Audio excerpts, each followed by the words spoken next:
లైంగిక దాడులు వేధింపుల నుంచి రక్షణ కోసం పోక్సో యాక్ట్ 2012 మనం తెచ్చుకోవడం జరిగింది అధ్యక్ష. రైట్ టు ఎడ్యుకేషన్ యాక్ట్ 2009 ఉండనే ఉంది. 14 ఏళ్లలోపు పిల్లలు పనిలో పెట్టుకోకూడదు అని చైల్డ్ లేబర్ యాక్ట్ కూడా తీసుకొచ్చినాం అధ్యక్ష. బాల్య వివాహాల నిషేధ చట్టం ఉంది. మన దేశానికి పిల్లల హక్కులు రక్షణ విషయంలో అనేక అంతర్జాతీయ ఒప్పందాలు కూడా ఉన్నాయి అధ్యక్ష. ఇవన్నీ కూడా పిల్లల కోసం బాలుర కోసం మనం రకరకాల చట్టాలు తెచ్చుకున్నాం. ఈరోజు వాళ్ళకి రక్షణ కల్పిస్తున్నాం. అదేవిధంగా మహిళల విషయానికి వస్తే గృహహింస నుంచి వాళ్ళకి భద్రత కల్పించడం కోసం చట్టం ఉంది. లైంగిక నేరాలకు సంబంధించి నిర్భయ లాంటి చట్టాలు ఉన్నాయి. వరకట్న నిషేధం చట్టం ఉంది. మహిళల గౌరవం హక్కుల పరిరక్షణ కోసం చట్టం ఉంది అధ్యక్ష. అదేవిధంగా వృద్ధుల కోసం కూడా ఒక చట్టం ఉంది. ఈ వృద్ధుల కోసం ఉన్న చట్టంలో సామాజిక భద్రతకు సంబంధించి మన దేశంలో చట్టాలు ఉన్నాయి. ముఖ్యంగా పిల్లలు తమ తల్లిదండ్రులను చూసుకోవడం చట్టబద్ధ బాధ్యతగా చేస్తూ maintenance and welfare parents and senior citizen act 2007 ఈ చట్టం ఉంది అధ్యక్ష.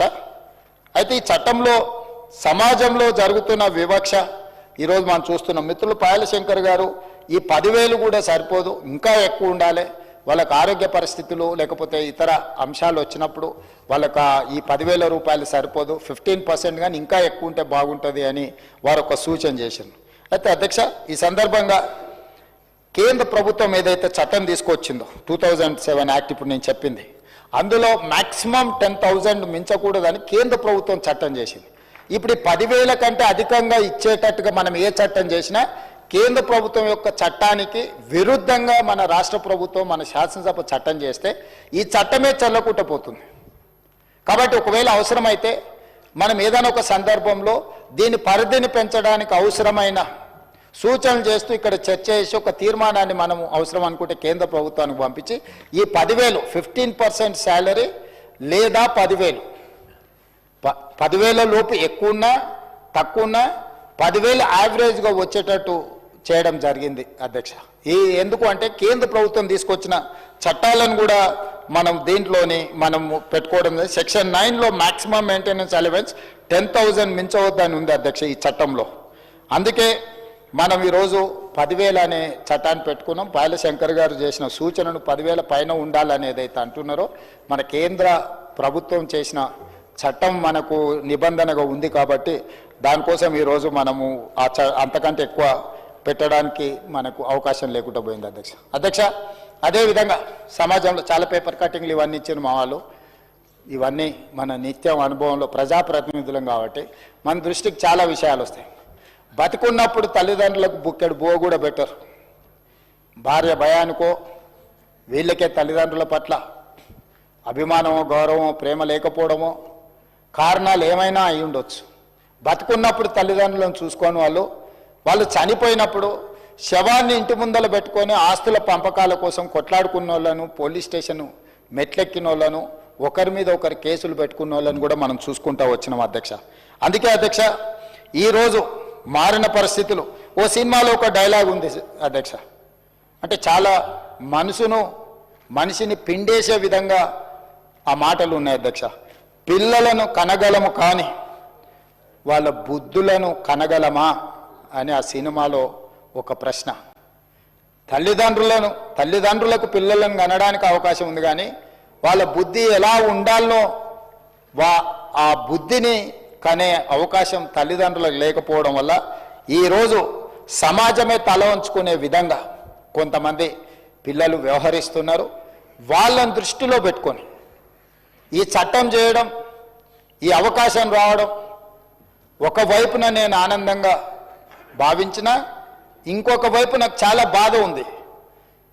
ప్రేమ మధ్య, అనురాగం మధ్య, తల్లిదండ్రుల మధ్యలో ఆత్మీయ బంధం మధ్య ఉండాల్సిన విషయాన్ని చట్టం చేయాల్సిన పరిస్థితి రావడం, చట్టం ద్వారా నియంత్రించాల్సిన పరిస్థితి దాపురించడం ఈ సభకు ఇది బాధాకరమైన విషయం.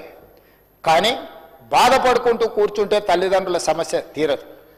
వయసు మీద పడి కష్టం చేయలేని పరిస్థితిలో కనీసం బతకడానికైనా కనీసంగా వాళ్ళకు మనము వెసులుబాటు కల్పించాలి. కాబట్టి ఈరోజు ఈ చట్టాన్ని మనం తీసుకొస్తున్నాం అధ్యక్ష. అదేవిధంగా అధ్యక్ష, ఒకప్పుడు ఉమ్మడి కుటుంబాలు ఉండేది. ఉమ్మడి కుటుంబమే కాకుండా కుటుంబంలో తమరైనా నాకు తెలిసి తమరికి 8 మంది సోదరిమణులు, తమరొక్కరు. మేము 7 మంది అన్నదమ్ముళ్ళం, మాకొక్క సోదరిమణి. అంటే ఒకనాడు కుటుంబాలల్లో ఎక్కువ మంది సభ్యులు ఉండేటోళ్ళు. భట్టి విక్రమార్క గారు కూడా 6 బ్రదర్స్. సో మన కుటుంబాలన్నీ కూడా ఎక్కువ మంది ఉండడం వల్ల ఒక సోదరుడు ఒక సోదరిమనో తల్లిదండ్రులను చూసుకోకపోయినా ఇంకో సోదరుడు ఎవరో ఒకరు చూసుకునేవాళ్ళు. ఒక సోదరుడికి అవకాశం లేక ఉద్యోగరీత్యా ఇతర ప్రాంతాలకు పోయినా, ఇతర రాష్ట్రాలకు పోయినా, ఇతర దేశాలకు పోయినా ఇంటి పట్టున ఉండే సోదరుడు తల్లిదండ్రులను కాపాడుకుంటూ ఊర్లో వ్యవసాయం చేసుకుంటూ ఆ కుటుంబానికి తల్లిదండ్రులకు అండగా ఉండేది. ఇట్లా రకరకాల పరిస్థితుల వల్ల మనము ఉమ్మడి కుటుంబంతో పాటు కుటుంబంలో ఎక్కువ మంది సభ్యులు ఉండడం వల్ల ఆనాడు తల్లిదండ్రులకు అంత ఇబ్బంది బాధ కలిగేది కాదు. ఒక కొడుకు కాకపోయినా ఇంకో కొడుకు చూసుకుంటాడనో, పెద్ద కొడుకు కాకపోతే చిన్న కొడుకు దగ్గర ఉండొచ్చానో వాళ్ళకు ఒక ధైర్యం ఉండేది. గ్రామం కూడా ఒక ధైర్యం ఉండేది. ఊరంతా మాకు అండగా నిలబడుతుంది, ఊరంతా మాకు భూమి ఉన్నా ఇల్లు ఉన్నా లేకపోయినా ఊరు మాకు అండగా నిలబడుతుందని ఊరు కూడా ఒక నమ్మకం, ఒక విశ్వాసం. ఉమ్మడి కుటుంబం ఒక నమ్మకం, విశ్వాసం. కుటుంబంలో ఎక్కువ మంది పిల్లలు ఉండడం ఒక నమ్మకం, విశ్వాసం.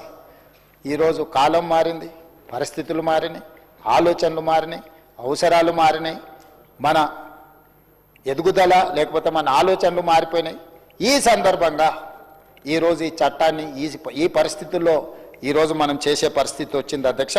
అందుకే ఈ చట్టంలో మనం ఆడపిల్లలకి ఆస్తుల్లో సమానమైన హక్కు తీసుకొచ్చినాం. ఈరోజు కొడుకుకి కూతురికి తేడా లేదు, కొడుకైనా కూతురైనా సమానమే అనుకునే తల్లిదండ్రులను చూసినాం. తల్లిదండ్రులు చనిపోయినప్పుడు పెద్ద కొడుకు తలకొరివి పెడతారనే నానుడి మనకుంది. లేకపోతే కొడుకే తలకొరివి పెట్టాలని, కొడుకులు లేకపోతే దత్తత తీసుకునే సాంప్రదాయాన్ని మనం చూసినాం. తలకొరివి పెట్టడానికి మేము దత్తత తీసుకున్నాం అన్నోళ్ళను చూసినాం. ఈరోజు సమాజంలో మార్పు వచ్చింది. తల్లిదండ్రులు చచ్చిపోతే తలకొరివి కూతుర్లే పెడుతున్నారు. సమాజం వీటన్నిటిని వెల్కమ్ చేస్తుంది. ఈరోజు కుటుంబ వ్యవస్థ, కుటుంబ నియంత్రణ వ్యవస్థ రావడం వల్ల మేమిద్దరం మాకు ఒక్కరనే పరిస్థితి వచ్చింది. భార్యాభర్తలు ఇద్దరైతే ఇంతకుముందు 2 లేక 3 పిల్లలు అనేటోళ్ళు. అంతకంటే ముందు ఉమ్మడి కుటుంబాలు అత్యధికంగా సంతానం ఉండేది. ఎంత సంతానం ఉంటే అంత అదృష్టం అని భావించేటోళ్ళు, అంత ఆస్తి అని భావించేటోళ్ళు. ఈరోజు పెద్ద సంతానం వద్దు, చీకు చింత లేని కుటుంబం, మేమిద్దరం మాకు ఒక్కరనే పరిస్థితి నినాదాలు వచ్చినాయి అధ్యక్ష.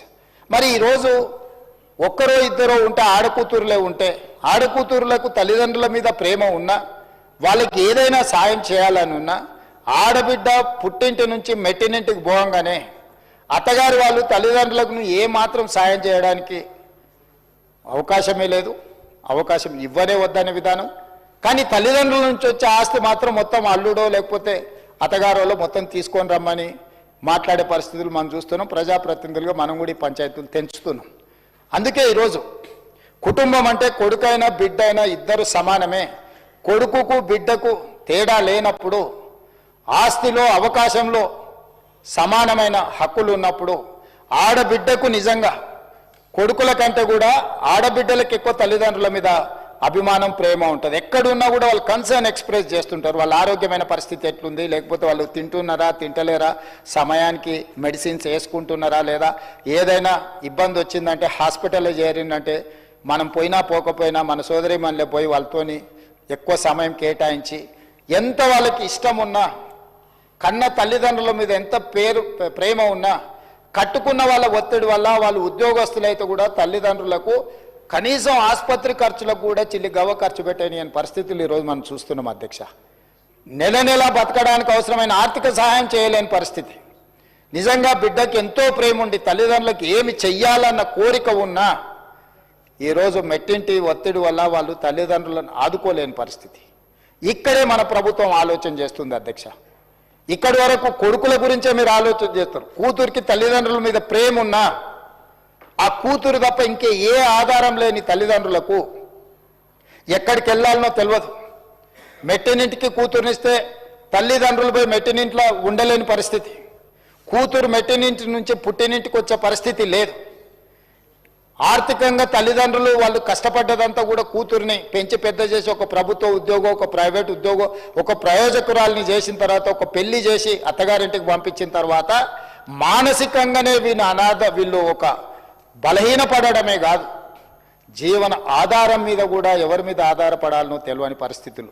అందుకోసమే అధ్యక్ష ఈరోజు అన్ని రకాలుగా ఆలోచన చేసి ఒక సామాజిక బాధ్యతగా ఈనాడు నేను ప్రభుత్వ ఉద్యోగులు, ప్రైవేటు ఉద్యోగులు వీళ్ళ గురించి మాట్లాడతలేను. కొంతమంది ప్రజాప్రతినిధులు కూడా ఉన్నారు. నాకు తెలిసి ఒక ప్రజాప్రతినిధి చాలా పైకి వచ్చిండు. వాళ్ళ తండ్రికి క్యాన్సర్ వస్తే అతను మంత్రిగా ఉండే ఆ తండ్రిని కనీసం బజార్కి వెళ్ళి ఏమైనా పండ్లు కొనుక్కోవాలంటే కూడా తీసుకుపోయే పరిస్థితి లేదు. అతను పాపం నడుచుకుంటూ పోయి ఆయనకు కావాల్సినటువంటి ఫ్రూట్స్ ఇంట్లో భోజనం పెట్టక భార్య భయానికి తండ్రి యోగక్షేమాలు కూడా కనుక్కునే పరిస్థితి కొడుకు లేకపోతే పాపం అతనే నడుచుకుంటూ పోయి ఆ పండు పొలాలు తెచ్చుకొని ఆయన జీవితం ఆయన గడిపాను. నాకు తెలుసు. ఒకసారి అతను నడుచుకుంటూ రోడ్డు పక్కన నడుచుకుంటూ వెళ్తే నేను అటు నుంచి వెళ్తున్నా ఆగిన. ఏం సంగతి, ఎందుకే మీరేమో నడుచుకుంటూ పోతుండ్రు, ఏంది కొడుకు మంత్రి కదా ఎవరో ఒకరు తీసుకెళ్ళి ఏమైనా కొనుక్కొస్తారు కదా అని. ఎందుకు లేని ఆయన ఇంకా ఆయనని ఇబ్బంది పెట్టుడు, నాకు ఏదో నా పని నేను చేసుకుంటాను. ఈ మధ్య కాలంలో ఆ తండ్రి చనిపోయినప్పుడు మన వాళ్ళందరూ కూడా పోయి పరామర్శించి వచ్చిన మాజీ మంత్రిని. కానీ అతను తండ్రి పట్ల వ్యవహరించిన తీరు చాలామందికి తెలియదు. అట్లాంటి వాళ్ళు కూడా ఈ సమాజంలో ఉన్నారు ప్రజాప్రతినిధులలో. అందుకే ఈ చట్టం ప్రభుత్వ ప్రైవేటు ఉద్యోగులకే కాదు అధ్యక్ష, ప్రజాప్రతినిధులను కూడా ఈ చట్టం పరిధిలోకి తీసుకొచ్చిన. ప్రజాప్రతినిధులుగా గొప్ప గొప్ప ఉపన్యాసాలు ఇచ్చేటోళ్ళు కూడా కన్న తల్లిదండ్రుల పట్ల బాధ్యత నిర్వహించిన వాళ్ళని కూడా నా కళ్ళతో చూసిన అధ్యక్ష. అందుకే ఈరోజు ఈ చట్టం ప్రజాప్రతినిధులతో పాటు ప్రభుత్వ ఉద్యోగులతో పాటు ప్రైవేటు ఉద్యోగులతో పాటు ఎవరెవరికైతే తల్లిదండ్రులకు పిల్లలు ఉన్నారో, పిల్లలు స్వార్థంతో కూడుకున్న ఆలోచనతోని తల్లిదండ్రులను నిర్లక్ష్యం చేసినరో ఆ పిల్లలకు గుణపాఠం చెప్పడానికే ఈ చట్టం తెచ్చినాం అధ్యక్ష. ఒక కలెక్టర్ దగ్గర, ఒక ప్రభుత్వ అధికారి దగ్గర నా కొడుకు నన్ను సరిగ్గా చూసుకుంటలేడు అని ఒక అప్లికేషన్ పెట్టిందంటే ఆ వ్యక్తులను సమాజం అంతా బహిష్కరించాల్సిన అవసరం ఉంది అధ్యక్ష. తల్లిదండ్రులను చూసుకోనోడు ఈ సమాజంలో మనిషిగా జీవించడానికి కూడా అర్హత లేదు అధ్యక్ష. అట్లాంటి వాళ్ళని మనం అందరం సామాజిక బహిష్కరణ చేయడమే కాకుండా చట్ట పరిధిలోకి పట్టుకొచ్చి ఒక చట్టాన్ని, ఒక శాసనాన్ని చేసి ఈరోజు వాళ్ళను, ఆ తల్లిదండ్రులను కాపాడే బాధ్యత ఈ సభ మీద ఉన్నదని నేను భావిస్తున్నా అధ్యక్ష. మనం చదువుకున్న వాళ్ళం, విజ్ఞత ఉన్న వాళ్ళం, ప్రపంచంలో జరుగుతున్న పరిణామాల పట్ల అవగాహన ఉన్న వాళ్ళము. ఈనాడు ఈ చట్టం చేయడం ద్వారా కొంతైనా ఆ వృద్ధ తల్లిదండ్రుల కోసం మనం అండగా నిలబడ్డాము. ఇదొక భరోసా, విశ్వాసం. దీనివల్ల పూర్తిగా న్యాయం జరుగుతుందని నేను అనను, వివాదాలు సమసిపోతాయని కూడా నేను అనను. కాకపోతే తల్లిదండ్రులకు అవసరమైతే కొడుకును భయపెట్టడానికి ఒక మంత్రదండం ఇవ్వాలి, వాళ్ళకు ఒక శక్తి ఇవ్వాలి. నా చేతిలో ఈ చట్టం ఉంది, స్పీకర్ గడ్డం ప్రసాద్ కుమార్ గారి అధ్యక్షతన ఈ చట్టం పాస్ అయింది, ఈ చట్టం ద్వారా నాకు కొంత హక్కు వచ్చింది. బాధ్యత లేని కొడుకును ఈ చట్టం ద్వారా అవసరం అనుకుంటే నియంత్రిస్తా అని ఆ వృద్ధ తల్లిదండ్రులకు ఒక నమ్మకం, విశ్వాసం, జీవితం చరమాంకంలో ఒక నమ్మకం, విశ్వాసం కల్పించడానికి ఈరోజు ఈ చట్టాన్ని తీసుకొచ్చినాం అధ్యక్ష. మనందరం ఈ సభలో ఉన్న ప్రతి సభ్యుడు ఏదో ఒక సందర్భంలో ఈ సమస్యను చూసిన వాళ్ళమే, ఈ సమస్యను మనం ఏదో రకంగా పరిష్కరిద్దామని అనుకున్న వాళ్ళమే. దీనికి చట్టబద్ధత కల్పిస్తున్నాం. దయచేసి సభలో ఉన్న అందరు సభ్యులు, సభలో లేని సభ్యులకు కూడా నేను విజ్ఞప్తి చేస్తున్నా, బయట నుంచి అయినా మీరు మద్దతు ఇవ్వండి. ఇది సామాజిక బాధ్యతగా ఈ ప్రభుత్వం భావించి ఈ చట్టాన్ని తీసుకొచ్చింది. ఈ చట్టాన్ని the Telangana employees accountability and monitoring of parental support bill 2026 తమరి నాయకత్వంలో ఏకగ్రీవంగా ఆమోదించి